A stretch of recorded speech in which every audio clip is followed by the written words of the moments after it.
Hello, beautiful people. Y'all caught me. I was in the middle of taking this AC off. I don't know if it's disturbing to y'all, but it's disturbing to me, and my voice is already limited. I am a little bit sick. I have a bit of a sore throat, the half of a cough, and a little bit of a stuffy nose. But yeah, so y'all just caught me. Hey everybody, how you doing? My name is Alison, certified dating and relationship coach. I primarily work with single women to help them be found by the partner that they deserve.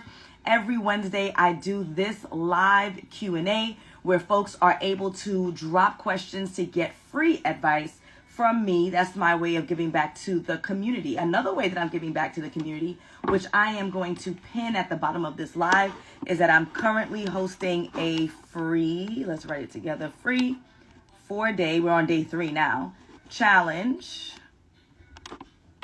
a free 4-day partner you deserve challenge. This might not be spelled all right, and that's gonna be okay. My babies, my two babies, my big baby, my little baby, listening to some loud stuff, and it's a distraction to me. Free 4-day partner you deserve challenge, link in bio. Okay. Yep, so that is how I give back to the community, by doing the weekly live Q&A with you guys, and then I'm doing the 4-day challenge, which starts in 40 minutes. So this week's Q&A is going to be a little bit short. It's going to be maybe 30 minutes or so, guys. My edges are fighting for their life. I'm in the gym, hard body karate, and we're fighting for our lives, so I apologize in advance. But I'm doing the best I can with what I got. How does it work? For those who are new to my page, welcome, welcome, welcome. My name is Alison, certified dating and relationship coach. Please introduce yourself. Let us know who you are and where you are from so that I can appropriately welcome you to the team. So every Tuesday, I try to do it around 5. Sorry, my best friend's birthday's today. I try to do it around 5. I did it around 11 last night. I post this same story, looks just like this, and then there's a little question queue at the bottom. You drop your question there, and then I answer it the next day, which is now today, Wednesday. I try to get through as many people as I can. I cannot guarantee that I will get to you, but I usually get through to most people, and I definitely do prioritize the folks who are a part of my Future Wives Club. That is my private Facebook community. And I prioritize those who are part of the A team, which are my subscribers here on Instagram. And my coaching clients, I mean, they always get priority, but they literally can reach out to me 24/7 for 6 months. So they ain't got to wait to no question queue. Okay. Hi, Casper from Cleveland. Welcome. Miss Foxy from New York. Welcome, welcome. Where in New York you at, girl? I'm in Brooklyn. So welcome everybody who might be new or this is your first time tuning in. Let us jump right into the Q&A. I got a lot of interesting questions today, okay? What are some things you could suggest doing to support healing after a breakup? I'm sorry, y'all, this is really bothering me. Y'all should know I'm on a 20-pound weight loss journey. I am still 20 plus pounds from my pregnancy, and I'm working out, and like when I turn it this way, I can see it, and it really, let me see. I'm gonna sit this way, because maybe I need to figure out, because it's gonna distract me, it's gonna get on my last nerves. I think I'm gonna do this. I'm gonna put my trusty iPad where I read all my questions. I'm gonna put it on this side, so then that way the flyaways don't get on my nerves, because this is gonna get on my nerves. It's obviously a huge distraction. Okay. What are some things you would suggest doing to support healing after a breakup? Why, thank you, Nita. What are some things you would suggest doing to support healing after a breakup? Thank you for purchasing a badge, 1 million Berry. I appreciate you. So I'm a very practical person. If you've been following me, you know me, practical, practical, practical. So one of the things that you need to do, the most important thing that you need to do, is that you need to absolutely end things with this person in all shapes and forms. That means cold turkey cut off, all right? This is if you're not with the child's, if you have a child and you're not with the child's father, right? So let's go with if you do not have children together. If you do not have children together, there should be absolutely no more conversation, period. There's nothing to discuss. If y'all share a dog, give the dog back. I don't know what to tell you. There is absolutely no conversation whatsoever. That means no text messages, no phone calls, no DMs, no sharing of memes, absolutely no sex. I mean, if you're asking me this, I would assume that you already know. And for anyone else who's listening, absolutely no sex. There's no living together because you're figuring it out. There's no sharing of a vehicle because it's under your name. All communication must cease. All communication must cease between you and their loved one. So if that's not your friend, if his sister was not your friend before this and y'all became friends because that's his sister, that relationship is over. If you and his mom used to get manis and petties every 2 weeks, that ain't your mama no more. That's his mama, and rightfully so. So if you are working on getting through a breakup, you have to end all communication whatsoever. Now, if you have a child with this person and they are an active participant in the parenting of this child, you are going to end all communication that has nothing to do with said child. If you are not calling him or he is not calling you, you are not texting him or he is not texting you, and it is 100% to do with the child, has nothing to do with the kid, then that needs to stop. It all needs to do with when are you picking up, when are you dropping off, this kid needs braces, open school night, he's failing a class, she wants to do gymnastics, I found the class, are you willing to split it with me? If not, it's okay. Like, it needs, all communication needs to be about the child. Anything that's outside of the child is inappropriate, and you need to create that boundary and shut it down. Also, and again, I'm going to say this is a given, but nothing is a given in this world, absolutely no sex whatsoever. Sex is confusing. Absolutely no sex whatsoever. There also needs to be a boundary at what time this person is allowed to communicate with you. You need to set that. If you're an early bird, maybe 7 a.m. is appropriate, 6 a.m., maybe not, to 10 p.m. Unless they are in the house with that child at the time. You pick up, everything's okay. Yes, Andy is fine. Bang. That's it. Everything's okay, right? Hold on a second. I'm going to try to yell. I don't think my husband's going to hear me. And for once, he's actually not on the live, because the music is distracting me. Un momento. Babe! Babe! He can't hear me. He's distracting me. Yeah, can you turn that down? Thank you. Sorry, guys. I live here. Okay. So we were saying breakups. End all communication, period. That is the synopsis. Thank you for joining the live, babe. I could have said it if you were on the live, but you on now. End all communication whatsoever. Got it? Good. Let's keep it moving. I own my home and my fiance doesn't want to find a home. Just move in. Is this a red flag? I own my home and my fiance doesn't want to find a home. He just wants to move in. Is it a red flag? But I would need to know more details, right? I don't know enough. What is his reasoning? Is his concern that you purchased this house in 2020 when the interest rate was 2.5%? The interest rate is now 7%. And so if you were to sell the home, you wouldn't be able to get something comparable for the same price. That's reasonable. If you were to sell your home, is it that you wouldn't get back what you've invested thus far? The market has changed in your city. That's reasonable. Is it that if you were to Airbnb your home, you're not in a city that's popular, in a town that's popular, you wouldn't be able to generate enough to pay your mortgage? That's reasonable. So the question is it reasonable? Is the reason why he thinks it makes more sense for you guys to just move in together versus the two of you finding a new home? Does it make sense if it's practical, it's reasonable? If it's practical and it's reasonable, that's the end of the conversation. That's what makes sense. If it's not practical, if it's not reasonable, then you should be concerned. And we would need to know what that answer is, and you need to address it accordingly, okay? Dating for 4 months, introduced to sister as his girlfriend, but hasn't had the talk, and I don't feel like it. Help. Dating for 4 months, introduced to sister as girlfriend, but haven't had the talk and don't feel like it. Help. Okay. So not having the talk is not the biggest deal if the introduction has been had, right? So I am big on things being abundantly clear. Yes, absolutely. I want things to be abundantly clear. I don't want any question. But to me, it is pretty clear. Hey, this is my girlfriend, Alison. Alison is my sister, Simone. That's clear, right? And then maybe jokingly when we drive home, I'm your girlfriend. You never told me that. Girl, you know that, right? And so that's clear. That's clear. So having the talk is not concerning. What is concerning is that you don't feel like his girlfriend. So then my question back to you is, what would be required for you to feel that way? What would be required for you to feel that way? Number 2, have you addressed your concerns to this gentleman? Number 3, has he changed the behavior? Number one, what would be required for you to feel like his girlfriend? Number two, have you shared those concerns with him? Number three, has he changed the behavior? If none of those three things are true, well, depends. If once you know what they are, if you didn't tell him, then that's a problem. You need to tell him.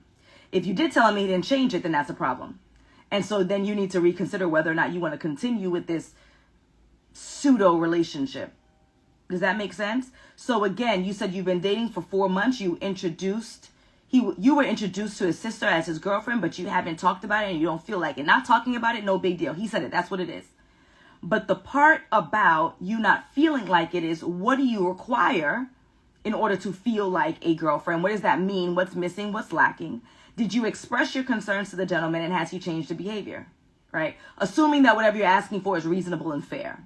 Again, we have limited context here. But if whatever you're requiring is what probably most people would require in order to feel like a girlfriend, whatever that means to you, have you expressed it to him, and has he changed the behavior? Those would be your next steps if I were you in order to resolve this situation. Okay? Should I reach out to a guy who said he's not emotionally available? It's been 3 months. Should I reach out to a guy who said he's not emotionally available? It's been 3 months. I'm going to put my iPad down. I'm going to make sure it's safe and secure before I just stare you down like this.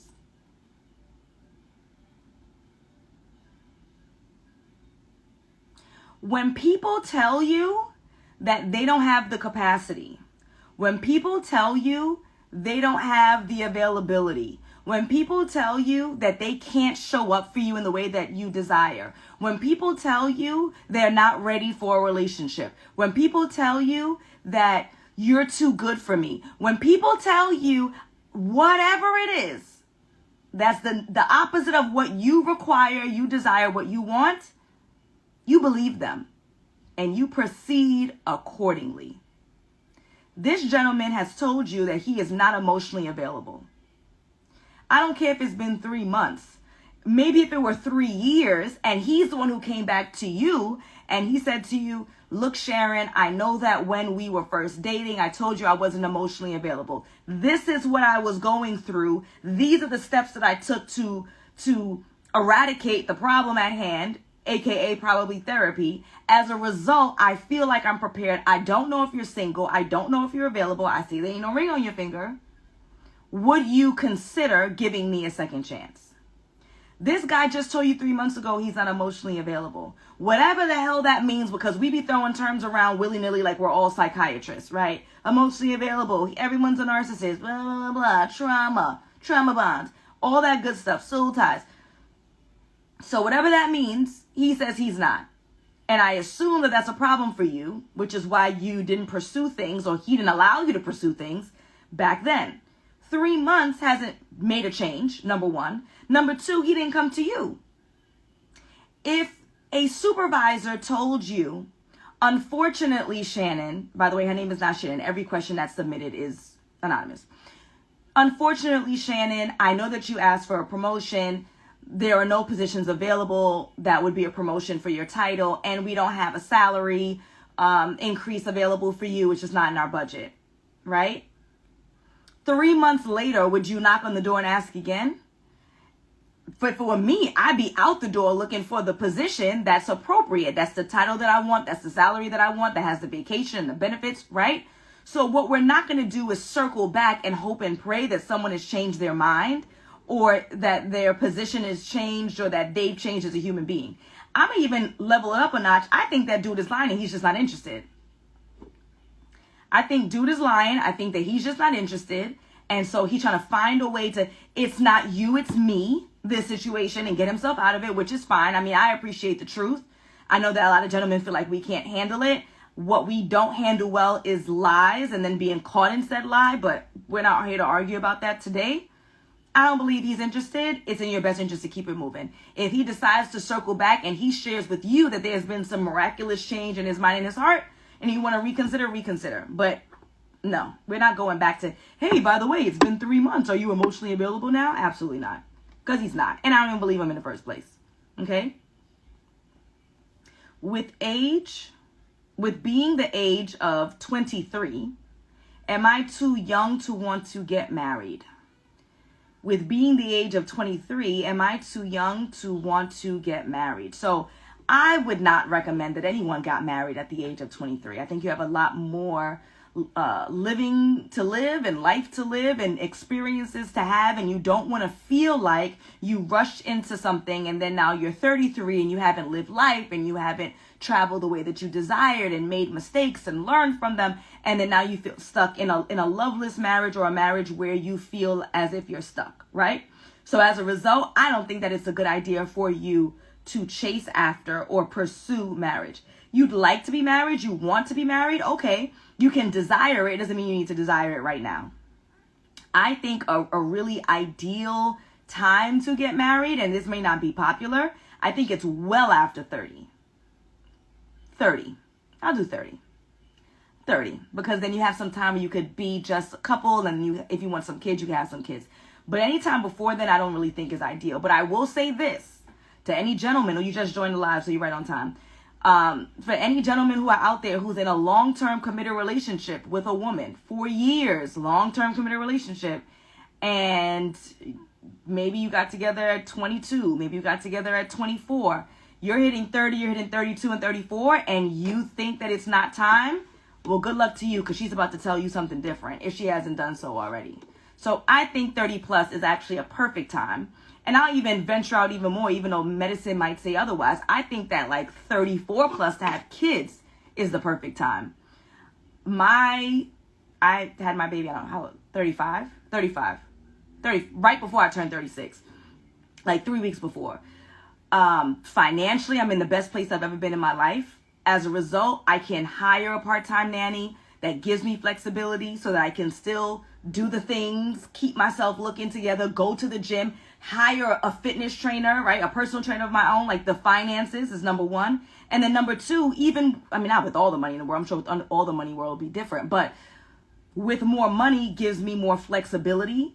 But even still with that, I'm still restricted. I'll put it like that. I'm still restricted on what I can and cannot do, right? I can't pick up and just travel and go and do the things that I could have done in my 20s. So that's my personal belief. Everybody's going to have a different opinion on that, okay? Is it possible to give up on dating but not love? I've had no good experiences thus far. Is it possible to give up on dating but not love? I've had no good experiences thus far. This is a good question, okay? So let me tell you something. I explained this on day 2 of my 4-day free challenge, The Partner You Deserve. You can still register, link in bio, and all 4-day recordings, all 4 days worth of recordings will be available on Friday, okay? I explained this just the other day. I want you to think about a successful couple, a couple that you know that's in your circle, relatively, family, whatever, that's successful. They're together and they're happy. They're together and they're happy. They're together and they're happy. I want you to think of that couple. Put them in your mind, right? One couple. Now, if in that couple, the woman, the wife or girlfriend, the guy, the husband, the boyfriend, has had one other relationship before the two of them. So you have the couple that's in your head, and they've had one relationship before the happy couple that they are right now. That means that 50% of their relationships have failed. I put failed in quotation marks because failed, it doesn't mean failure to me. I mean, it didn't work out. Hopefully it's a learning lesson. You got something out of it, right? But just for the sake of argument, failed. 50% of their relationships failed. If they have had 4 boyfriends, 4 girlfriends before their current successful, happy relationship, that means 80% of their relationships have failed. 80%. If they have had 9 boyfriends or 9 girlfriends before this woman or this man that they're with right now and happy, that means that 90% of their relationships have failed. I need you to follow me. This is the nature of the game. The nature of the game is that most of your relationships will fail. 7% of marriages are high school sweethearts. That means 93% of married couples had at least one other boyfriend or girlfriend before they were married. At least one. So that we're at a 50% failure rate already. The nature of the game is that the ratio is not on your side. You will have to kiss some frogs before you get to your prince. That is what it is. It's mathematical. It's not me. That's just what it is, right? So I haven't had any positive experiences, or I haven't had any wins yet. Yeah, neither did I. If you look at positive wins as a healthy relationship, healthy, happy, long-lasting relationship that exists in this moment, I haven't had one either until now. You got to go through the process. You have to go through the steps. Can you still want love and want to commit a relationship and want fidelity and want commitment and want monogamy and want fulfillment? Can you still want it and not date? You can still want it. What the chances are that you'll be able to actually fulfill it is going to be slim to none. Because how are you going to get into the relationship unless there's some level of dating or courtship before you get there, right? Unless we're talking about, even with a matchmaker, if you pay 10, 15K for a matchmaker, that's what the going rate is in the United States, $10,000 to $15,000 for a matchmaker, you still need to date the person that they've matched you with, and it's not a given that that's going to be the person that you marry. It just helps to sift through a lot of people who are not serious. But you still may not like the person that the matchmaker puts you with, or it may not last. It's just more likely to do so. 10 to 15K for a matchmaker, you still got to date. Unless you do arranged marriages where you have absolutely no choice in the matter, dating is unavoidable. Unless you do arranged marriages where you have no say in the matter, you wake up and this is your husband and that's the end of the conversation, which if you watch Indian Matchmaker on Netflix may be a thing. It may work for you. I don't know. But unless you do that, dating is unavoidable. So you can want love. Are you going to get it without dating first? Slim to none. Slim to none. Or you can do married at first sight. You can apply for married at first sight, then you'll get married immediately and then date on the back end. And I don't know what the ratio is for those relationships that end up being successful. I only watched one season of the show. Out of the 5 couples, one of them stayed married at the end of the show, which is what, a 4-month show? One couple out of 5, that's a 20% success rate so far based on one season that I watched. So you can do some kind of Indian matchmaker joint, some kind of, not even matchmaker, I'm sorry. Some kind of arranged marriage joint, or you can do married at first sight. Those are the only 2 ways that you are going to avoid dating. It is the nature of the game. I want to lose weight. I tell y'all this all the time. I don't know if you saw my story today. I literally cried in the gym. I am not a crier. I am a thug. I'm from Brooklyn. I have West Indian blood running through my veins. I do not cry. I didn't cry at my wedding. I didn't cry when I held my baby. Okay? I don't cry. And I cried today with my personal trainer because the stuff that we were doing was so hard. And guess what? I'm going back tomorrow. I understand that I want to lose what's now 16 pounds. It was 20. I lost 4, so 16 pounds. And this time I'm not getting lipo. This time. Trust me, after baby number 2, I am zooming to Miami. But this time, this instance of this weight loss, I'm not going to get lipo. It is the nature of the game. I have to go to the gym. I have to burn the fat. I have to change my diet. You see these edges? I just got my hair done. I'm slicking down these baby hairs looking crazy. These baby hairs is behind my ear. This one's coming up because of the gym. It is the nature of the game. If you want something, you have to sacrifice something else. Right now, I am sacrificing my mental health because I was crying in the gym. I'm sacrificing my hair. I'm sacrificing my time. I'm sacrificing money because I have 16 pounds to lose. And Quay, she going to Jamaica with me. She's going on the Ready, Set, Love retreat. She says, we got to look good in Jamaica. I have to take the loss. That is the nature of the game. Guys, I cannot impart on you more that you have to sacrifice to get the things that you want out of life. I cannot impart that on you more. I know that you understand this because I know that you sacrifice other things to get the things that you want out of life. You worked 2 jobs in college so that you could afford your own apartment. You went to college so that you could make more money in the future. You sacrificed. I know you have. I know you can. I know you do. So this doesn't change just because we're talking about relationships. It's the same idea. You have to sacrifice. You have to do some things you don't want to do. You got to do some things you don't want to do. This is life. It's unfortunate that things don't fall into our lap all the times the way that we desire, but we have to sacrifice. I'm sacrificing all day, every day. You see I'm on here, I'm crying. My trainer's on here. DTD, let me add him so y'all can see. He had me working. I was crying and embarrassed. And I might cry again tomorrow. And I'm coming back tomorrow because I have a goal. Why can't I get this right? DTD Fitness. This is Dwight. He's my trainer. Had me crying. I'll be back tomorrow. You got to sacrifice in order to get the things that you desire. It is the nature of the game. Okay? Or you can fly down to Miami and get lipo and you might gain it back. But that's what Dwight, I'm telling you right now, I'm after baby number 2. I'm not coming back. You had me crying today. I'm coming back for this goal. Taking the easy route the next time around. All right, let's keep going, y'all. I have a couple more questions and I'm going to take a little bit of a 15-minute break. And then I'm going to be right back at 7 o'clock in Zoom for the free 4-day Partner You Deserve challenge. Okay, for the free 4-day Partner You Deserve challenge, I'll be back in Zoom. How do you join the challenge? You have to click the link in my bio.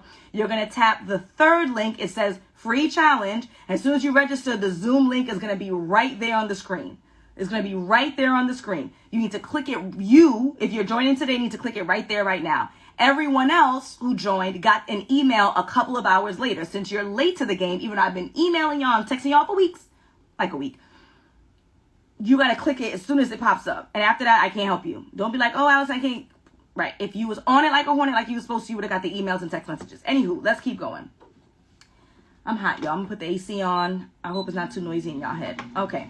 28, black female. Great combos daily with male coworker. I'm interested. Should I ask him out? 28, black female. Great combos daily with male coworker. I'm interested. Should I ask him out? So number one, I would find out whether or not he's in a relationship. I don't know how you're going to find it out. Find it out. Find him on Instagram. Find him on Facebook. Blatantly ask one of his friends. Find out if he's already in a relationship. If he is, you're going to save yourself the embarrassment and the awkwardness, or even potentially the, I don't know, getting yourself in some kind of triangle. Find out if he's in a relationship first. If he's not, if he is available, then I would not blatantly ask him out. I would do what they used to call drop a handkerchief. So if you can think of like a classic old like Hollywood movie where a woman would just like, this is my little baby wipe to wipe that, sorry, drop her handkerchief, oh my, and some guy would come and save her and pick it up. Or like somebody drops all their books, or they drop their, I don't know, briefcase, all the papers are flying everywhere, and then, you know, though both people get together and then they look each other, right? Like you want to drop a hint. I wouldn't blatantly ask, right? And I have a couple of reasons why. Number one, I have the belief that whoever asks needs to pay, and I'm not paying, so I'm not asking. Number one. Number two, the gentlemen have been screaming on social media, left, right, and center. Not all guys, not most guys. Most guys ain't got time to be yelling on social media, right? They've been yelling that they want us to be more feminine. They want us to be softer in our approach. So if they're asking for us to be softer and feminine, they can't also say out the other side of their mouth, oh, but no, I want you to approach us. Oh, but no, we want the women. No, you can't have it both ways. If you want soft and easy and feminine, soft and easy and feminine doesn't ask men on dates. They can't have it both ways, beautiful people. So I say all that to say I would not ask. I would insinuate. Right? So first I find out if he's single, and then after finding out whether or not he's single, there would be some, and it depends on your circumstance. I would maybe use something in the environment depending on where you work. I used to work in a school, so I don't know. I would say something about Michelle and Barack, Dream Team. I wish I could have a boo like that to hold me down. I would use something related to work and be flirtatious and hint. Or some kind of inside joke and be flirtatious and hint. I would not blatantly ask. Okay? Hope that helps. How much time we have? All right, I actually need to go. I need to take a little 15-minute break before the challenge, but let me try to make this fast. How much time after a breakup would you suggest taking to heal before dating again? How much time after a breakup would you suggest taking to heal before dating again? So this is an excellent question. I don't put a specific time frame on most things. Like most things, I don't think there needs to be a specific time frame on.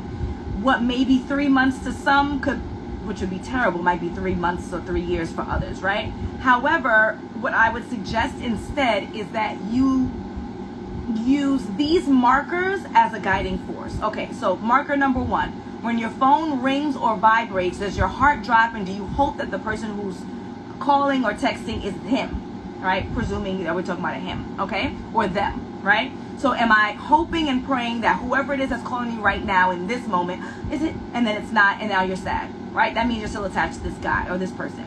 Number 2, when you drive past places that you used to frequent, maybe your first date or your favorite park or beach or whatever, when you drive past, does your heart sink, and are you sad to think of that person because it reminds you of them and it makes you sad? Number 3, if you are blatantly crying, like if you cry yourself to sleep at night, you are crying about missing this guy, then you are not prepared to move on. But I can't tell you if 3 weeks, 3 days, 3 months, 3 years. Some people are able to move on very quickly because they were already detached before the official breakup. So I cannot give you a time frame. But those are the 3 markers. Does your heart drop? Are you heartbroken if the phone rings and you're hoping it's them and it's not? Or they are calling after a breakup and you're super happy about it? Number 2, when you drive past or pass places that you used to frequent, does it make you sad to be reminded? Number 3, are you blatantly crying about it? Any of those 3, you're not ready to move on. All right? I think that's it. All right, someone asked this question, but I saw she joined the live and I wish I could answer it, but it doesn't give me enough context. Can I tell a guy I was interested in his friend? Can I tell a guy I was interested in his friend after giving him my number? Can I tell a guy I was interested in his friend after giving him my number? I would need more context. If this guy is an absolute stranger, like he's not a part of a circle, a crew, from the block, whatever that might look like, I don't think I need more information. Did you have sex with this guy? If you had sex with the guy, or if you guys went on significant dates, I think that, number 1, I would reconsider dating anybody in his circle. If I had sex with the dude, I would not date anybody that's his friend, period. Let's put that out there. If you didn't have sex, but you went out on a few dates as a nice human being, I would be forthcoming. I would be forthcoming and say, hey, I met James a couple of weeks ago. We kind of connected, just so you know. I don't mean any disrespect, but da-da-da-da-da. And that's it. Other than that, if I really can't help because there's not enough information, what you need to do, if you can't fit it in the box, you guys know the rules. You have to click the link in the bio and book a 30-minute session, right? There's only so much I can do with the information that's provided, and I do this as a profession. So if you need more and you can't fit in the box, then click the link in my bio and you can book a session, okay? All right, beautiful people, I'm going to take a break. I'll be back in 10 minutes in Zoom. Join me in Zoom for the 3rd day of the Partner You Deserve Challenge. In order for you to get the link, all you have to do is click the link in my bio and register. The link will pop up immediately. Go ahead and join the Zoom right then and there. If you X out, you're not going to get the link for I don't know how long. Emails, you know how that goes. It could take a couple hours and then now you missed it live. If you register though, no matter if you join live or not, you will get a copy of the recordings on Friday. It's going to be a YouTube playlist, I think like, I don't know, Friday, sometime Friday, maybe like 4 o'clock-ish. You're going to get it on Friday, and then it's going to be good for 3 days. So it's going to expire on Sunday. It's going to expire 72 hours. The link will not work.